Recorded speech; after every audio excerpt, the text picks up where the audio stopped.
Saludos y bienvenidos a otra edición más del proyecto Una mano al cuidador de la Universidad Central del Caribe. Les habla Mildred Rivera Marrero, decana de Desarrollo Institucional y Planificación Estratégica de esta institución. Y recuerdo que este proyecto lo hacemos con la subvención de MCS Foundation y en alianza con AARP Puerto Rico. Hoy tenemos con nosotros al licenciado Juan José Hernández López de Victoria, quien es abogado, profesor universitario y además está especializado en leyes o derechos de adultos mayores. Así es. Hola, buenas tardes a todas y todos. Muchas gracias por estar con nosotros, licenciado. En este proyecto dirigido a cuidadores de adultos mayores, hemos tocado diversos temas que tienen que ver con la salud, con la actividad física, hemos hablado de COVID, hemos hablado de diversos temas muy interesantes, pero hoy nos ocupan documentos legales que nosotros tenemos a nuestra disposición, ¿verdad?, que existen en nuestro derecho y que nos permiten manejar asuntos de salud y asuntos económicos. Algunos no tenemos que esperar a tener 60 años o más, pero en este caso obviamente le estamos hablando a la población de adultos mayores y a sus cuidadores. En el aspecto de salud, licenciado, vamos a hablar un poco de lo que es la determinación de uno de si me pasa algo de salud, yo no quiero que me hagan X cosa o quiero que pase de esta manera.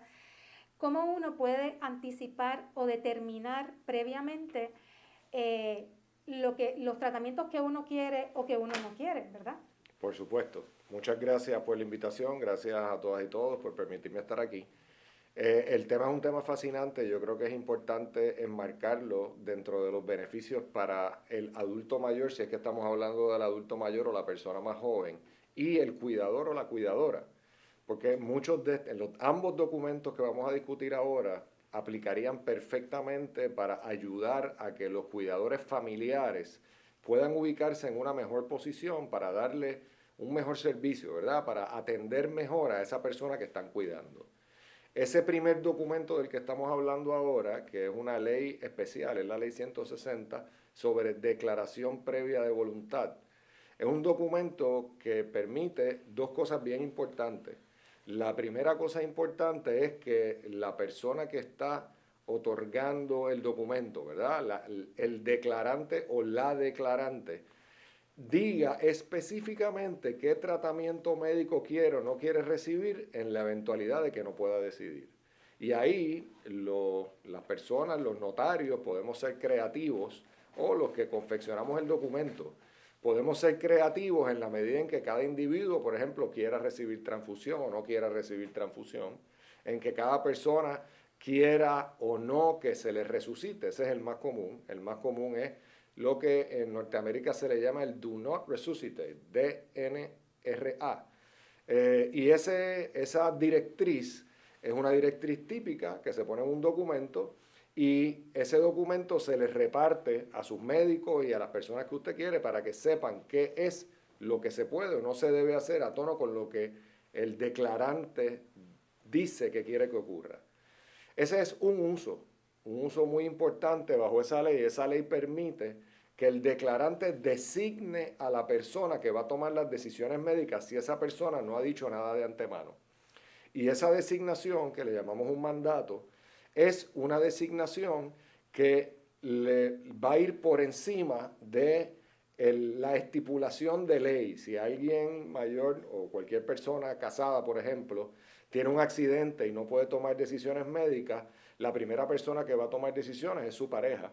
O, en ese caso, los descendientes, el de mayor edad, en orden de edad, eso lo establece la ley.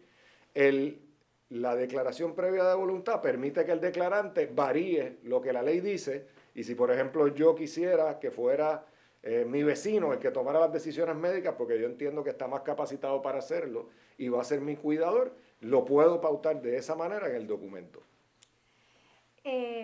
Estos documentos uno los ve así, ¿verdad?, como un trámite legal, pero cuando uno está en una situación crítica de salud, donde la persona, hay que tomar unas decisiones, ¿verdad?, si la persona está hospitalizada, son momentos bien difíciles para los familiares tomar las decisiones. Correcto. Así que esta gestión que uno puede hacer desde joven, ¿verdad? A partir de los 21 años, me parece. Correcto.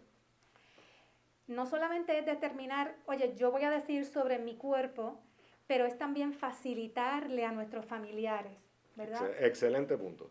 Y quiero recordarles que le llamamos documentos notariales, pero en términos generales no lo son. Este documento en particular, muchos planes médicos tienen unos formularios, cuando usted llega al hospital le van a dar una designación y en casos de emergencia se puede otorgar la declaración conforme a la ley ante dos testigos y pueden ser también médicos o enfermeras. Así que no necesariamente tiene que ser un documento notarial. Siempre les exhortamos a que sea un documento notarial, porque se pueden hacer varias cosas en el mismo documento y tiene un poquito más de peso, porque va a estar presentado al registro de poderes y testamentos del gobierno de Puerto Rico. Pero ciertamente usted ha dado en el clavo cuando de verdad pasan los momentos críticos. Y por ejemplo, yo tuve esa vivencia con una casa donde eran 3 o 4 hermanos. Tomar decisiones en esos momentos se hace mucho más difícil que si una sola persona está designada como la persona que va a tomar las decisiones y el declarante, que es la persona que sufrió el accidente, ya ha anticipado lo que quiere. No es lo mismo usted tener que desconectar a un familiar que usted quiere y que pare la función respiratoria, que hacer eso cuando esa persona le ha dicho, no quiero que me conecten, quiero que me desconecten. Y eso es una medida que ciertamente facilita a los familiares tomar decisiones difíciles y evita mucha culpabilidad, que en este contexto la culpabilidad es importante. Ciertamente. Y mencionó algo de los hospitales. Ese documento en los hospitales, yo en algunas clases que tomé de gerontología, mencionaba que es importante, pero a veces en las instituciones se les olvida, ¿verdad? Correcto. Los hospitales eso a veces, o firme aquí, y ni siquiera la persona sabe exactamente qué es lo que está firmando, pero es importante que estemos al tanto de ese documento. Correcto. Cuando nosotros o nuestro familiar es ingresado a un hospital o va a tener un tratamiento, una cirugía, ¿verdad? Un procedimiento. Correcto. Y en el contexto de los cuidadores y de los familiares, yo le exhorto a todos mis familiares, y lo hemos hecho, ¿verdad? Cuando usted hace una declaración previa de voluntad, usted quiere que la gente se entere. Porque si usted no entrega ese documento, usted no lo distribuye entre sus médicos y entre sus familiares, entonces puede que pase desapercibido y terminen haciendo lo que crean que tienen que hacer sin tomar en consideración la declaración. Eso lo mismo ocurre si lo hacemos ante notario o no. Yo como notario, cuando otorgo declaraciones que están inmiscuidas en otras escrituras, le digo a los clientes, pónganle un correo electrónico, envíenselo a su doctor y vamos a tener el beneficio cada vez mayor del récord médico electrónico, donde se supone que dentro de ese proceso van a quedar plasmadas esas declaraciones previas de voluntad. Pero debe ser el propio declarante el que se ocupe de que todo el mundo lo conozca para que se cumpla su voluntad, que es el propósito básico de esa legislación. ¿Quién debe ser esa persona a la que nombremos? ¿Hay alguien ideal que usted diga, pues mira, no debe ser alguien mayor que tú o no debe ser un vecino que a lo mejor no es tan cercano y se muda? ¿Quién debe ser? Mi experiencia es que es muy, muy difícil y eso es uno de esos documentos en la vida que uno debe estar revisando. Es como todos los años las pólizas de seguro, anualmente hay que estar pendiente de qué pusimos en el documento, pero típicamente la tradición es la tradición, ¿verdad? Si yo le hablo de los últimos 80 casos que yo he visto, pues típicamente de los últimos 80 casos, los padres y las madres escogen a su hijo o hija más pequeño para que sea el que lo haga, que es el más cercano, que es el más tiempo que ha estado en muchos casos, en otros no. Recientemente, en los últimos 5 años, he visto muchas movidas donde han sido vecinos cuidándose unos a otros los que se han puesto como personas apoderados, vamos a ponerlo así, a la persona que se le delega el trabajo de tomar las decisiones. Yo siempre sugiero, número 1, que sean más jóvenes que la persona que da el poder. Número 2, que sean lo más saludables posible, porque usted podría tener personas muy jóvenes, pero que usted sabe que son bien poco saludables. Exacto. Y número 3, que es el criterio más importante, es una persona de confianza, que la persona que está declarando entiende que va a hacer fuerza, ¿verdad? Que va a tratar de hacer valer lo que el declarante quiere que sea. Ese documento, una vez lo hacemos, uno puede cambiar, uno puede decir, yo no quiero que me resuciten o no quiero ventilador, pero una vez estoy en el hospital y estoy en una situación crítica, cambio de idea, digo, mira, elimíname eso que yo dije primero, yo quiero que me resuciten y que me hagan todo eso, se puede revocar. Como en todos los poderes y mandatos, sí. Siempre que estemos claros de mente y no haya cambiado la posición mental, podemos cambiar la declaración y lo preferible sería cambiarla por escrito, que es como debe ser.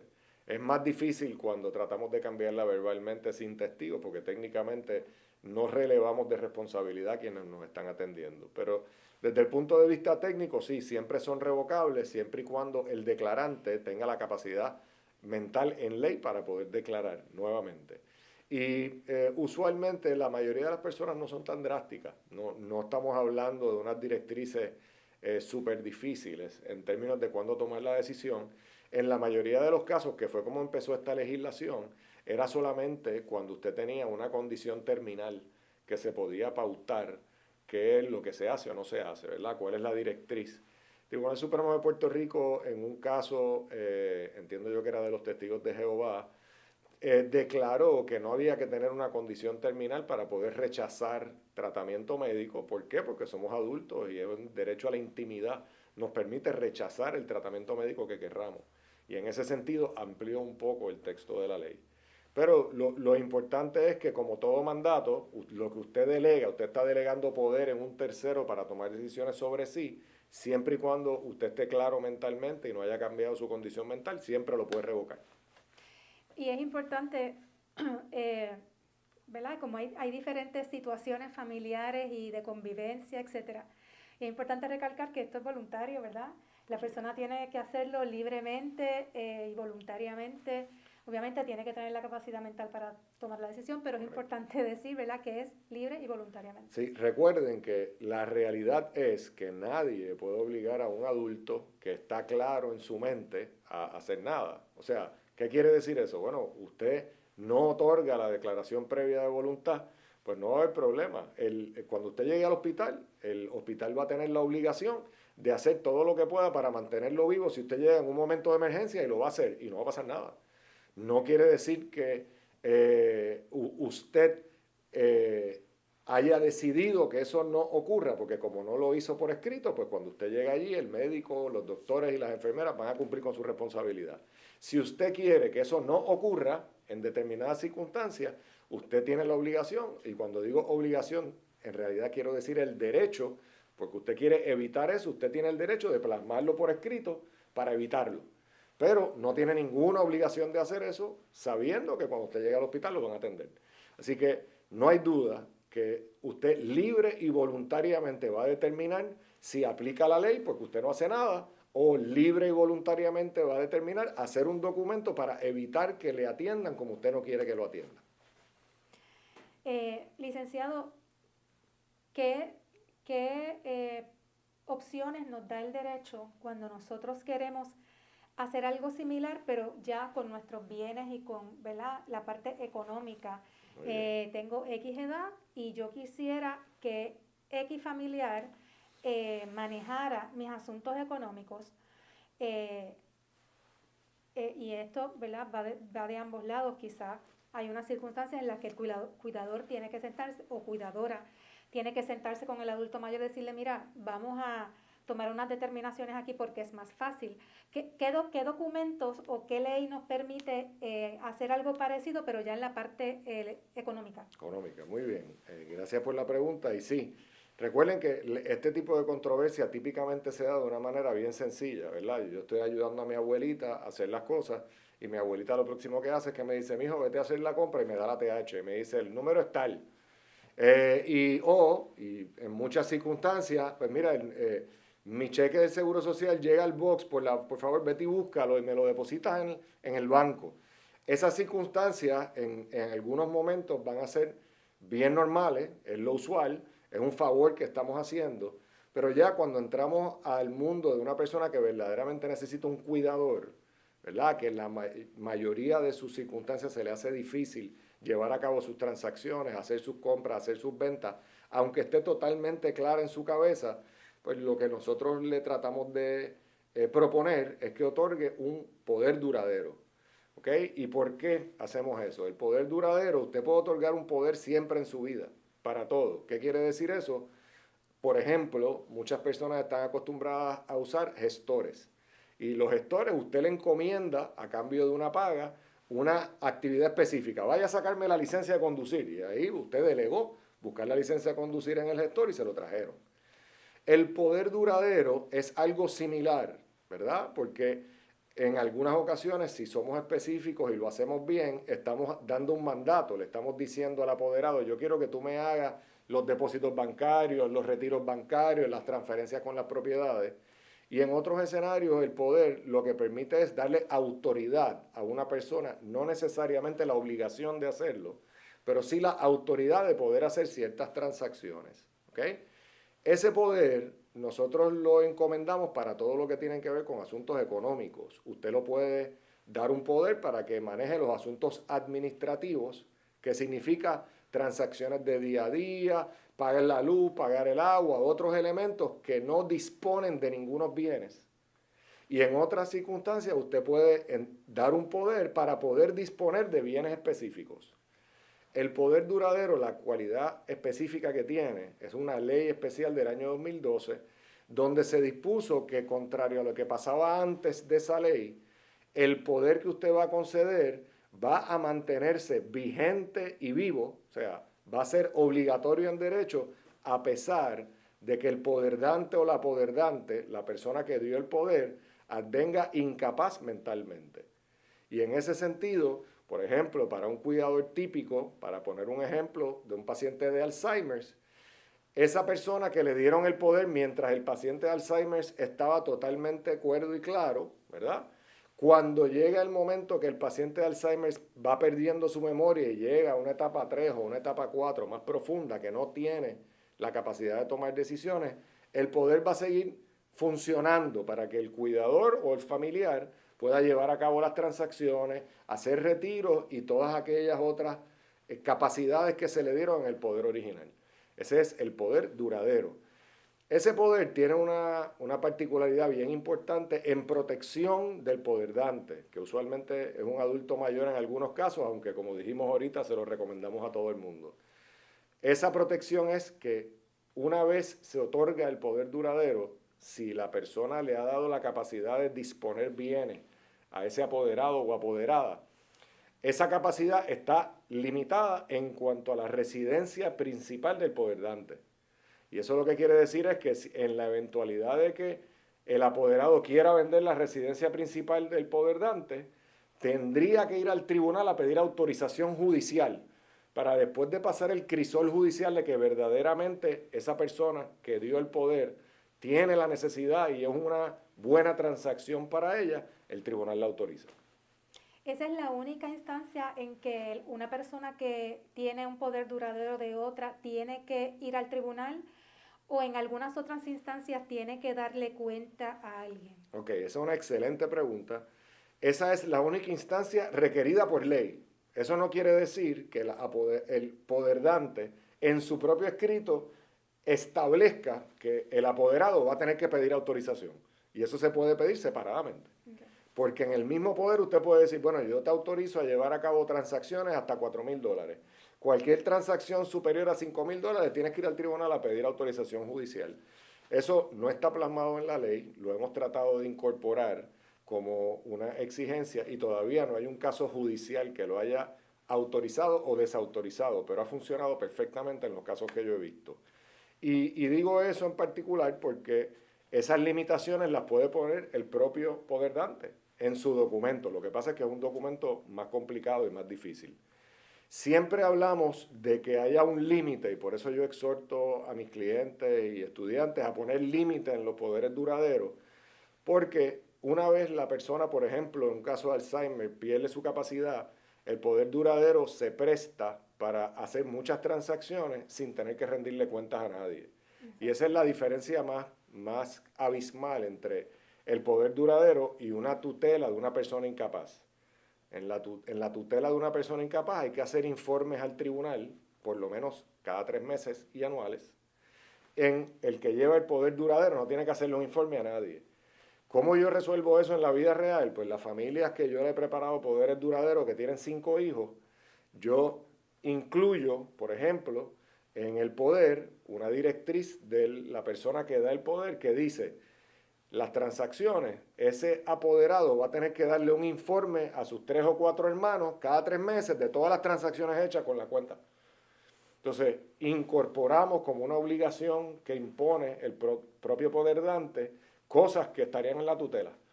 Pero las incorporamos ahí para que esa información permita que los demás potenciales herederos se cuiden y se sientan que se está haciendo el trabajo bien y no tengan suspicacia, que es lo peor que yo he visto en los casos que he visto. Sí, eso le iba a hacer esa pregunta de cómo tú evitas eso mismo, ¿verdad? Las diferencias entre los hermanos que ocurre muy frecuentemente, Correcto. sobre todo cuando hay una sola persona que es la que está administrando, aunque sea con un poder duradero. Correcto.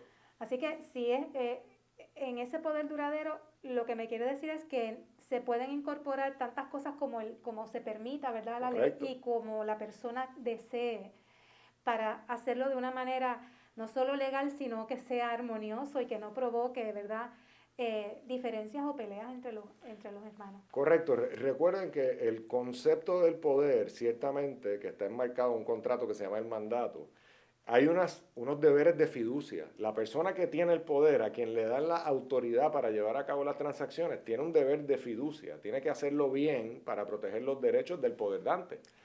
El problema es que eso no es suficiente para calmar a una familia de 5 cuando está viendo que hay mucho dinero que está corriendo en una dirección si no le dan explicaciones. Y por eso, para mí, la solución más fácil a ese problema, en el caso de los poderes, es que el propio poder dante le exija al apoderado, además de que tú vas a hacer transacciones, esas transacciones me las vas a notificar a mí y se las vas a notificar a los potenciales herederos de esa persona, que son mis hijos también, para que todo el mundo esté tranquilo que estamos haciendo las cosas bien. Ese documento, le pregunto, cuando tenemos que, por diferentes circunstancias, ubicar a nuestro familiar en un hogar de cuidado prolongado, que no es malo, ¿verdad? Por diferentes circunstancias hay que hacerlo. ¿Es un documento que tiene mucha utilidad en esas circunstancias o no necesariamente? Bueno, típicamente en los hogares de cuidado, el documento que más utilidad tendría sería la declaración previa de voluntad, en la medida en que tiene unas determinaciones. Pero el documento de poder duradero es pertinente a los asuntos económicos de ese hogar. Y en ese sentido, pues el manejo de los bienes y la autoridad de hacer pagos con los propios fondos del poder dante, ¿verdad? Porque en muchos casos las familias que tienen que poner a sus familiares en hogares de cuidado, típicamente lo pagan los hijos, o los nietos, o los abuelos, otros familiares. Pero cuando estamos usando los propios fondos del poder dante, cuando es la propia persona enferma que hay que llevar al hogar, la que está pagando por su propio hogar, ahí es donde más útil es el poder duradero. Porque esa persona va a tener acceso a la cuenta, va a poder hacer retiros, va a poder hacer reclamaciones, porque también se le delega esa capacidad en cada uno de los pagos, y por consiguiente facilita la comunicación con los hogares de cuidado prolongado. Para hacer estos documentos, licenciado, tenemos que ir a un abogado notario. Sí, el poder duradero sí, es un documento notarial que además de ser suscrito en escritura pública, hay que inscribirlo en el registro de poderes y testamentos, registro de competencias notariales, en las 72 horas de su otorgamiento. Lo que nosotros sugerimos es, haga un solo documento donde usted pone todo. Usted pone el poder duradero y además las directrices anticipadas, ¿verdad? La declaración de voluntad, todo ante el mismo notario, lo notifica el registro de poderes y testamentos, y esa es la manera, entiendo yo, más eficiente de tenerlo todo en un mismo lugar. Y si lo queremos revisar, como usted mencionó, anualmente o cada cierto tiempo, tenemos que ir al abogado y buscan ese documento, ¿no hay que volver a registrarlo o sí? No bueno, el próximo que va a hacer lo tiene que volver a registrar, porque acuérdese que usted lo registra en el registro de poderes y testamentos, y de hecho, los bancos, si hicimos eso hoy, y usted va a hacer una transacción con ese poder dentro de 8 meses, el banco le va a decir, no, me tienes que traer un documento de vigencia, y usted va a tener que ir al registro de poderes a pedir una certificación de poder que diga que ese poder es el último poder otorgado, por la pregunta que usted hizo ahorita.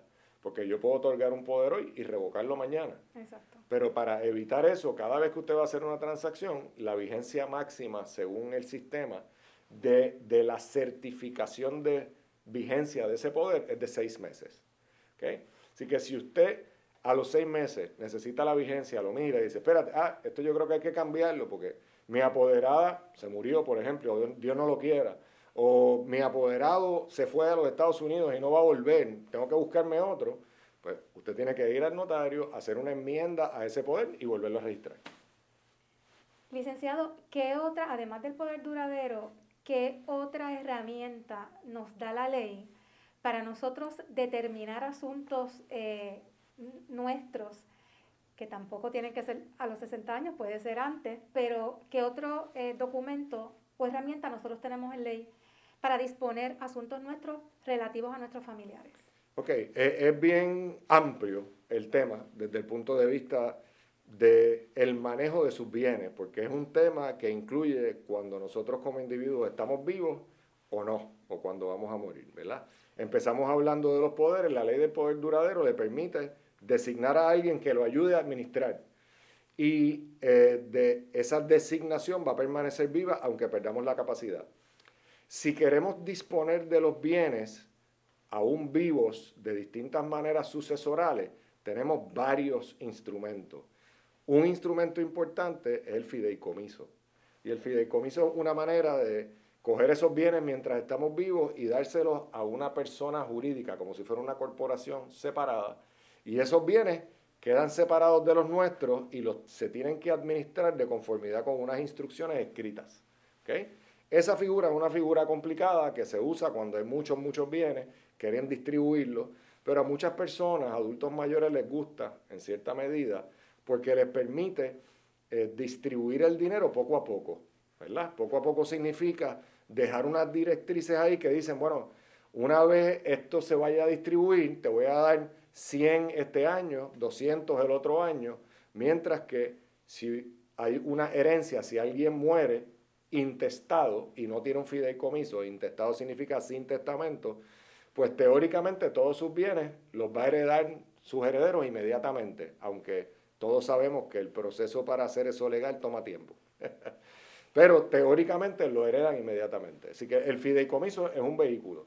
El otro vehículo es el testamento. Los testamentos son una manera en la que uno puede decir, bueno, pues yo tengo un poder duradero, tú vas a tomar decisiones sobre el dinero y cómo lo manejas. Ahora, cuando yo falte, y por eso hablamos de que eso es mortis causa, cuando yo muera, pues yo quiero que mis bienes se distribuyan así. En ese contexto, en el contexto de un testamento, usted puede nombrar un albacea.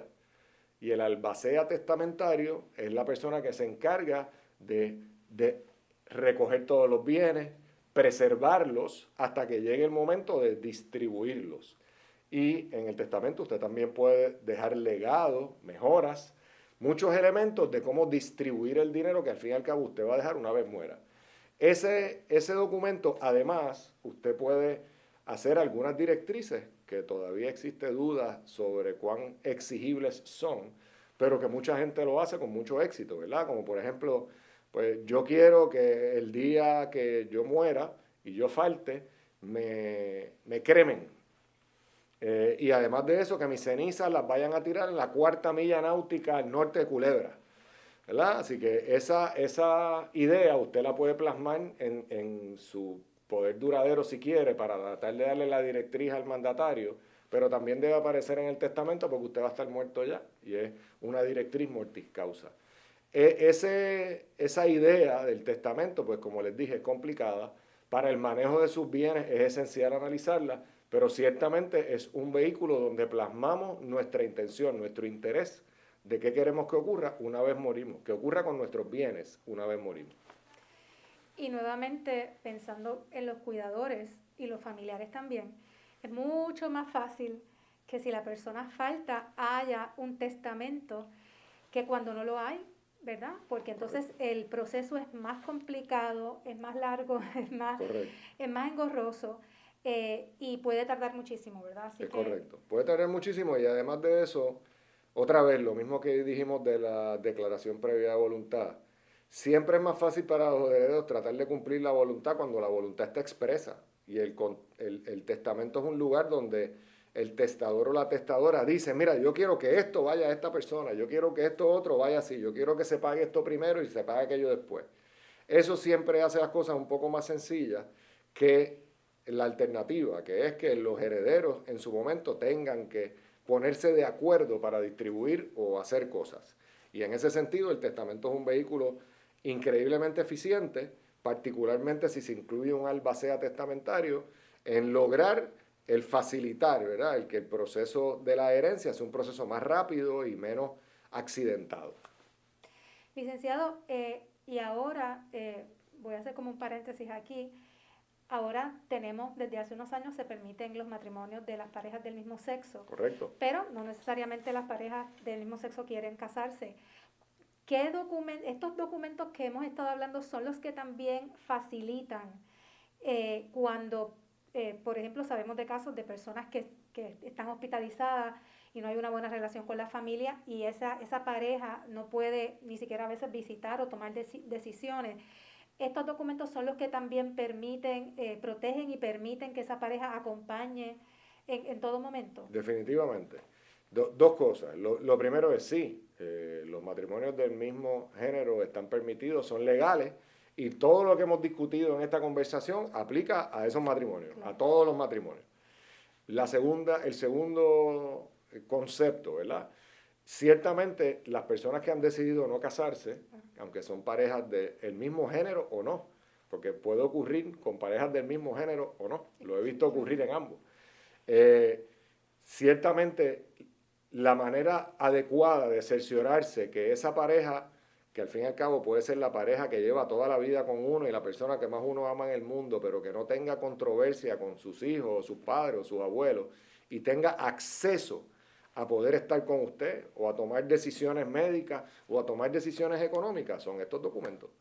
Porque es el poderdante el que va a decidir muy fácilmente, yo quiero que esta sea la persona que tome las decisiones, y no existe una exigencia en ley que diga que, por ejemplo, usted tiene que designar a sus hijos para tomar las decisiones, o usted tiene que designar a su esposa para tomar las decisiones, o a su esposo. Usted designa a quien usted quiera. Ese es el truco, ese es el punto. La ley le da a usted la voluntad para decidir quién es la persona en que usted confía para tomar esas decisiones, que en muchos casos de parejas del mismo género que no se han querido casar, pues uno quiere que sea esa persona, a pesar de lo que piense quien piense, ¿verdad? Y por consiguiente, la manera de designarlo es declaración previa de voluntad o el poder duradero. Y el testamento, en la medida en que puede, porque obviamente bajo la ley testamentaria de Puerto Rico siempre hay una legítima que hay que preservarle a los descendientes, ¿verdad? Unos herederos obligatorios. Unos herederos legitimarios, ya sean descendientes o ascendientes, pero va a haber una porción de esa herencia que usted, de libre disposición, va a poder dársela a quien usted quiera. Y eso, la única manera de hacer eso es teniendo un testamento. Si no hace un testamento, no lo va a lograr. Exacto. Bueno, hemos hablado de estos documentos que nos permiten organizar muchas cosas en nuestra vida, nos da paz, ¿verdad? Y conciliación, no solo para nosotros, sino para nuestra familia. Y en este caso también, ¿verdad? Como si lo miramos desde los cuidadores, pues a nuestro familiar y a todos nuestros familiares. Así que agradecemos al licenciado que nos haya acompañado durante el día de hoy. Un placer. Para hablar de este tema tan importante. Agradecemos que haya conectado con nosotros y recuerde que vamos a estar con ustedes todos los miércoles a las 6 de la tarde por la página de Facebook de la Universidad Central del Caribe, AARP Puerto Rico y MCS Foundation, con diversos temas que son relacionados con los adultos mayores y con sus cuidadores en particular. Gracias y hasta la próxima. Gracias.